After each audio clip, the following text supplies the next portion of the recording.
Hey guys, it's Friday, and I have a major 49ers intel session after Matt Barrows and I talked to so many of the 49ers assistant coaches. What you see up on the screen is a very meaty article, and I have a feeling that people, given the noise, given all the crap out there, appreciate meaty 49ers coverage, actual football talk. If you notice, that's what we talk about. You go on the Twitter, you go on my YouTube, you go on Athletic, we talk about 49ers football. Well, it's all up there. The article is in the chat section. I'll put that link in the comment section as well for those of you watching later. And you might notice that the background is a little bit different. This is my childhood home in Visalia, California, right smack dab in the middle of the San Joaquin Valley, south of Fresno. That's where Josh Hokett is from. Keyshawn Johnson, 49ers receiver, played for Fresno State as well. And then obviously you have Kevin Atkins, the new defensive tackle that the 49ers just signed. So I'm south of Fresno, north of Bakersfield. It was 102 degrees here yesterday. I think it's a little bit cooler today, and I think I'm going to go out in the mountains. But I'm proud of – I'm pointing the wrong way. Right there. You guys see that painting right there? That was painted by yours truly at age 6.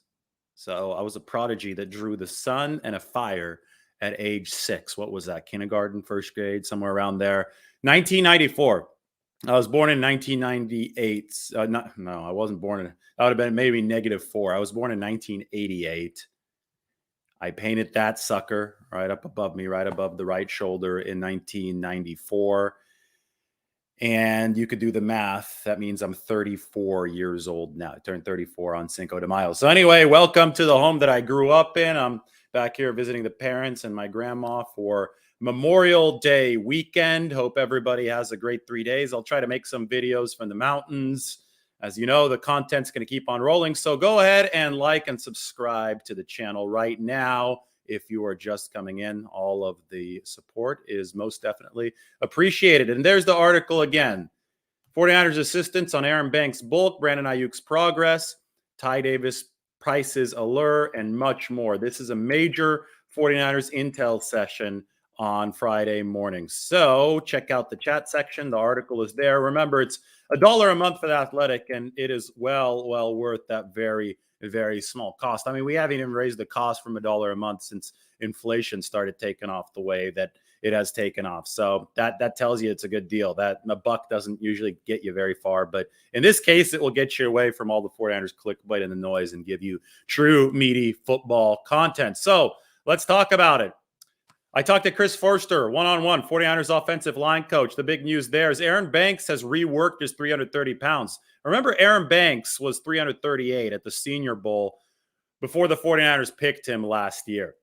When the 49ers picked him, a lot of people were shocked that they acquired such a large guard because that was not a Shanahan MO. But the 49ers said, we believe that we can get this guy to move the way that we need him to move, even though he's got such a big body. And the 49ers typically have liked nimbler offensive linemen because the outside zone works like an accordion with those O-linemen. They have to move sideline to sideline. They have to make tough blocks on the perimeter. They have to get outside the hash marks, and athleticism is really important. I have lost count of how many times we've seen linemen sprinting, charging far upfield on 49ers outside zone plays. Tom Compton last year against Cincinnati on that Deebo Samuel touchdown was 20 or 30 yards upfield. We've seen Daniel Brunskill against the Vikings last year upfield. Mike McGlinchey several times has sprinted out in front of plays. But it's not just the sprints in front of plays. It's the burst at the snap to be able to hit a weak side or a Mike linebacker 5 yards downfield to make a tough block as an interior offensive lineman. You have to be able to get off the ball and move a short distance in a short amount of time.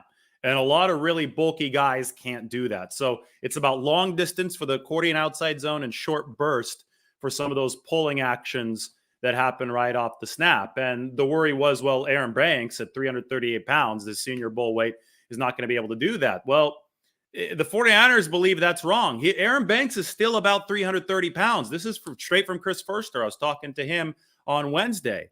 But Aaron Banks, thanks to the 49ers strength and conditioning staff, has reworked that 330 pounds. The body composition is different. There is now a lot more muscle than fat, and the quickness is still there. About 5, 6 months ago, I wrote an article about Aaron Banks and his basketball playing background in the East Bay. He's a Bay Area kid.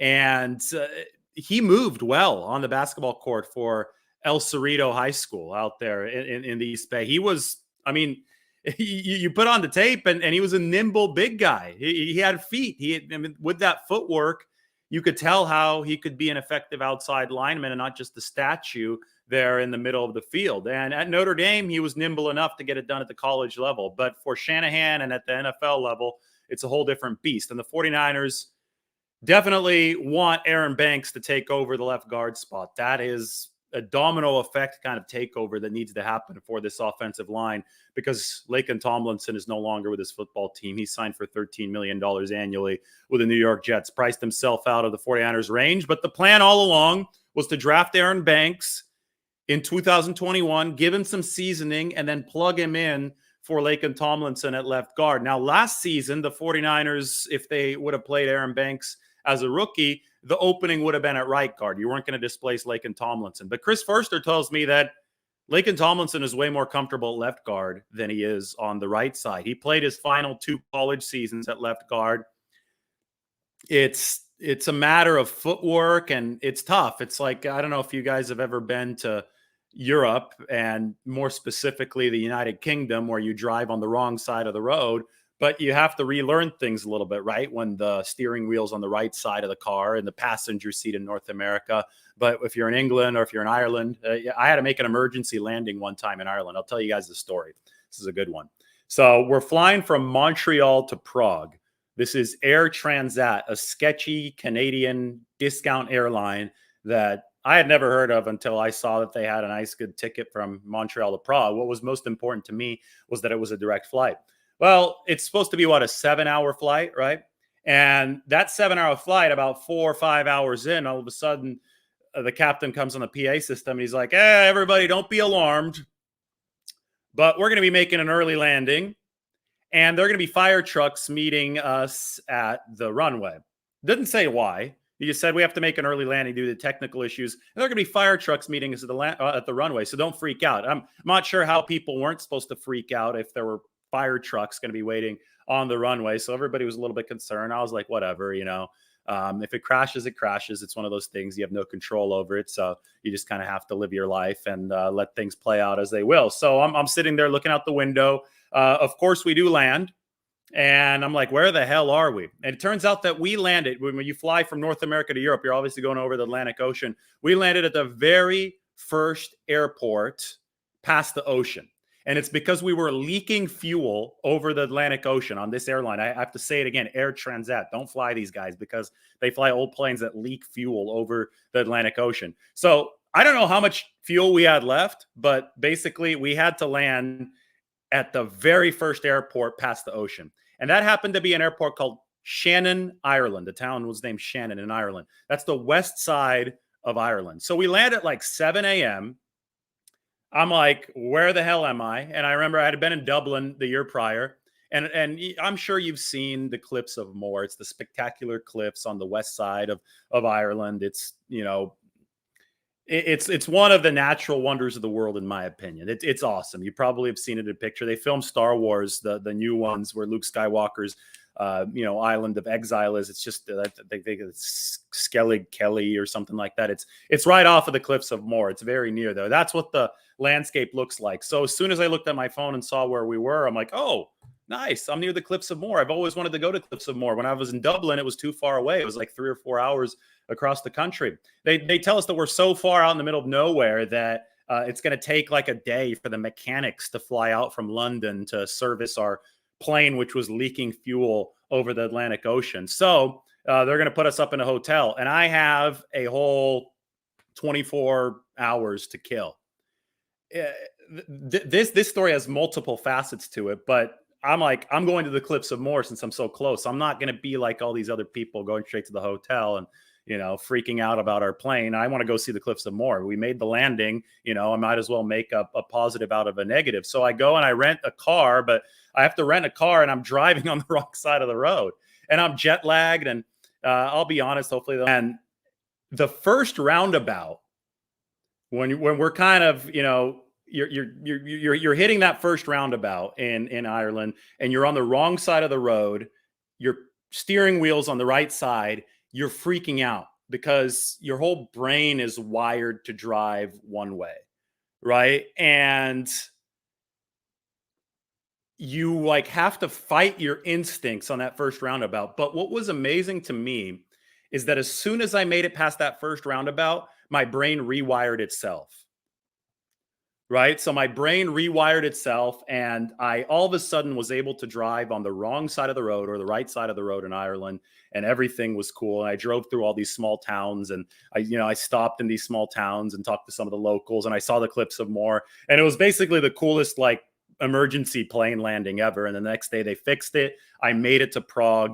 Everything was good. But I'd say that story because it reminded me of what offensive linemen tell me about playing on the left side versus the right side. You have to rewire your brain. You have to rewire the footwork to play on either opposite side of the line of scrimmage. And for Aaron Banks last year, he would have had to play on the right side. Now, maybe if he would have gotten some reps, which the 49ers were thinking about giving him later in the season, they, if that would have happened, if they would have given him those reps, later in the season, maybe that would have kind of rewired him and he would have been able to succeed at right guard this year. But there would have been a learning curve. There would have been a process through which Aaron Banks would have had to gone, right? But he didn't have to do that. The 49ers had Brunskill at right guard. They decided to keep Banks on the bench, and now they're plugging Aaron Banks in on the left side, which is his natural side, and they fully expect him to grab that starting role. So any questions about Chris Foerster? Let's talk. Or my trip to Ireland. That was fun. That was a lot of fun. Man, looking back on that. Another coffee right here. Ireland is a cool country.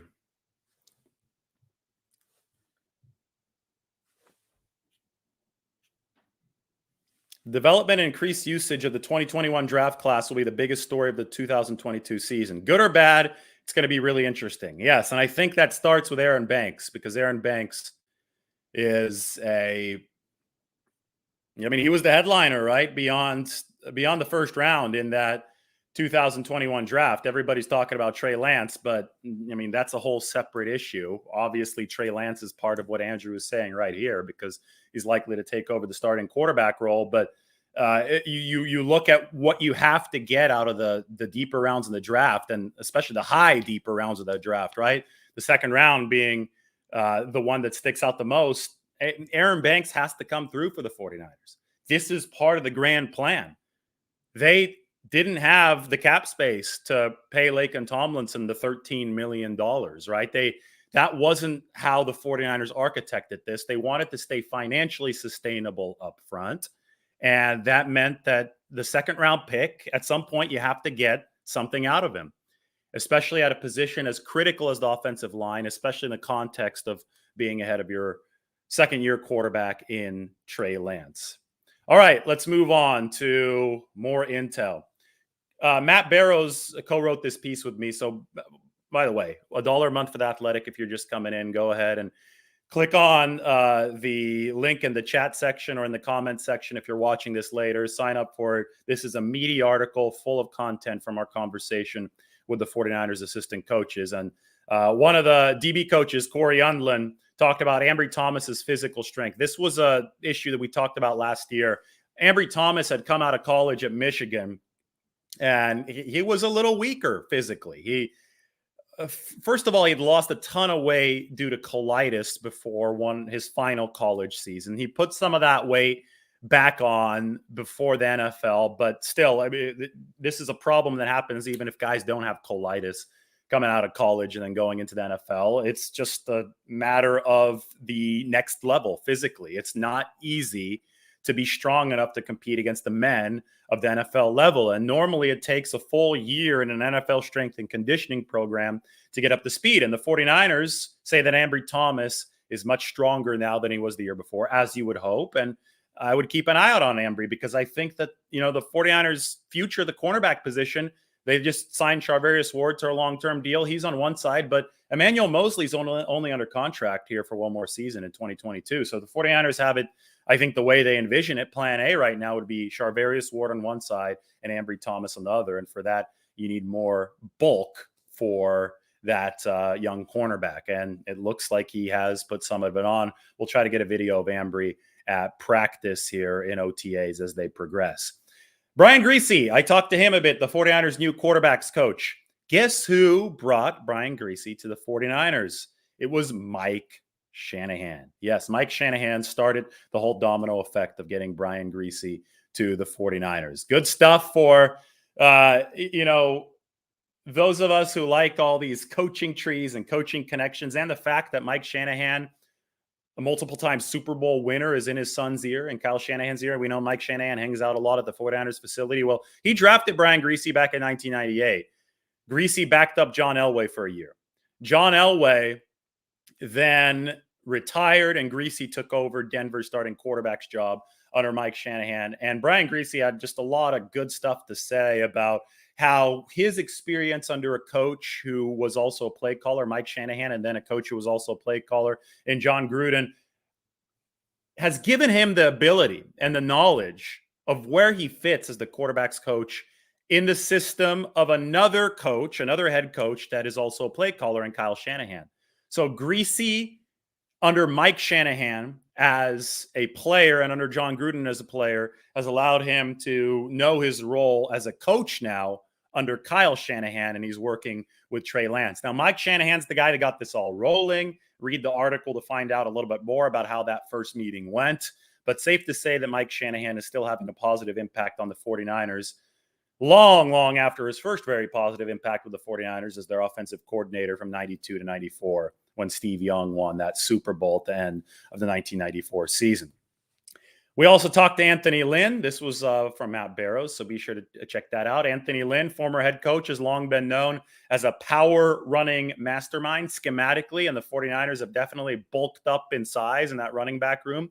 I've talked about this a lot. Ty Davis-Price, 220 plus pounds. No surprise the 49ers want him to run at that weight, especially with Anthony Lynn doing some of the run game schematics. Remember, Lynn's going to replace Mike McDaniels, the 49ers run game guru. McDaniel now the head coach of the Miami Dolphins. So this offense, I mean, it's going to look a little bit different, and it's a good time to shepherd some change because the quarterback is going to be different in Trey Lance. If you're going to run more inside zone, more gap scheme, more power stuff, go back to the fact you got a bigger lineman now, a bigger guard in Aaron Banks. Well, you got to have some bigger backs to insulate yourself from injuries, to be able to bowl over people. So I think Ty Davis-Price is a very, very good complement to what Anthony Lynn might schematically bring to the table. And, they also have Jordan Mason, the Georgia Tech undrafted free agent. He's 223. Definite trend here. 49ers getting bigger in the backfield.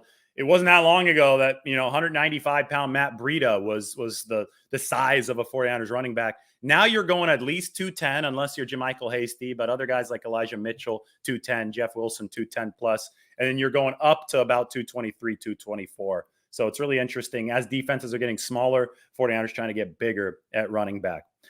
Feel good news. Johnny Holland is kicking cancer's ass. Multiple myeloma recurrence for Johnny Holland last year made him miss about 25 days of 49ers activity. Didn't travel with the team on the road, but he would zoom in to practices. This is the 49ers linebackers coach, by the way. And the fact that the 49ers didn't skip a beat at the linebacker level, the fact that this was still the best unit in football, in my opinion, the linebacker unit between Warner, Alshire, and Greenlaw, just a testament to the man that Johnny Holland is, the culture that Johnny Holland has imprinted in that linebacker room. And I think more is coming because it's a contract year for Alshire and Dre Greenlaw. Now, Holland told me something really interesting. The 49ers signed Oren Burks. And Burks is another former DB. In college at Vanderbilt, he was a DB, 6'3", 235. And Holland straight up said, this is the first time I've gotten this on record, that the 49ers look for former DBs at linebacker, but they look for former DBs who have outgrown DB bodies.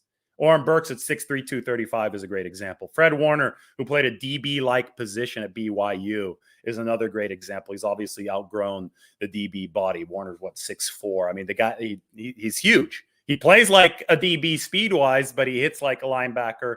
against the run game from a size perspective, right? And then Dre Greenlaw, I found out from Johnny Holland, he played some corner in high school. So you see the type that the 49ers have, the linebacker position. And what Holland told me is like, we look for guys that can run all day, but could still run even though they've outgrown the typical runner's kind of body. And that gives the 49ers the best of both worlds at linebacker. Leonard Hankerson. Oops. It's a typo underneath me. Why don't I fix that really quickly right here before people start making fun of me? Leonard Hankerson has not replaced Brandon Ayuk as the 49ers wide receiver coach. Leonard Hankerson has replaced Wes Welker as the 49ers wide receiver coach. And Leonard Hankerson is a former Shanahan player. Came into the league in 2011, played for Washington. Leonard Hankerson, I mean, this is going to be a key job, right? Because you got Deebo Samuel in there. You obviously want to resolve that situation. I think that's on its way to being resolved. But you want Brandon Ayuk to continue taking those next steps, so he's also in line to be paid. But you also have a guy like Jawan Jennings, who's made major strides under Wes Welker. You need to continue that. And then you have Danny Gray. And you want to make sure that Danny Gray ascends at the level that is best for the 49ers. You don't want any funny business with Danny Gray. You don't want him to flame out like Dante Pettis. It's the 49ers are in a critical spot at that wide receiver coach position. They need results from this position, and they think that Hankerson, his familiarity having played receiver for Kyle Shanahan, they think he's going to be able to communicate what needs to be communicated to that receiver room. Moving forward, I'm going to have more soon from Chris Kocurek and Brian Griese, a lot more, and some stuff from 49ers tight ends coach Brian Fleury. So thank you all for joining this morning. Why don't we take a look at a couple of questions? Did I really think I was going to die? No, I never thought I was going to die. I thought my co-passengers thought I was going to die because they didn't tell us that the plane was leaking fuel until we actually landed. They're like, oh, we got to land with fire trucks and stuff. And I was like, oh, I'll just wait. So it was good. It was good stuff. I went out to the Cliffs of Moher, saw everything, saw those little villages, came back to the hotel. And then I mentioned Irish coffee earlier. Shannon, Ireland, the Shannon airport is where Irish coffee was first served to a San Francisco Chronicle travel writer named Stanton Delaplane. And then Irish coffee was first sold because he brought the formula back to the United States at the Buena Vista Cafe, which is still there. The Buena Vista Cafe is known as like the home of Irish coffee, but it's really Shannon, Ireland. But the Buena Vista Cafe right there by the aquatic park is still there. So after I got done with my drive, I was able to indulge in a couple Irish coffees, and it was all good. So I got a little history lesson that tied into the Bay Area and into San Francisco there. In case you're wondering what an Irish coffee is, it is coffee, whiskey, and cream, and it's really good. So check out the Buena Vista in San Francisco. Maybe you got to make a video from there one day. But the story of how the Irish coffee started, the fact that it's linked to the Bay Area, I think it's pretty neat. I'm sure some of you didn't know that, but I didn't think that I was going to die in that situation. I don't usually panic in those situations. There was a situation where, I thought I was a lot closer to dying in the Newark airport. The New York Times interviewed me. You could look that up. Type in David Lombardi, Newark Airport, New York Times. There was like a scare there where everybody was going crazy. That was in 2019, right before the 49ers went on their Super Bowl run that season. All right. Yeah, that's probably why John Madden refused to fly. Good stuff. All right, guys. Thank you. Remember, check out that article. I swear it's meaty, good stuff. $1 a month for The Athletic, and subscribe to this channel. If you're on right now, hit that like button, hit that subscribe button. It isn't that hard. This has been a major 49ers intel session, so I appreciate you guys joining. All right, guys, everybody take care. Have a great Friday. I'll probably catch you at some point really soon, so stay tuned.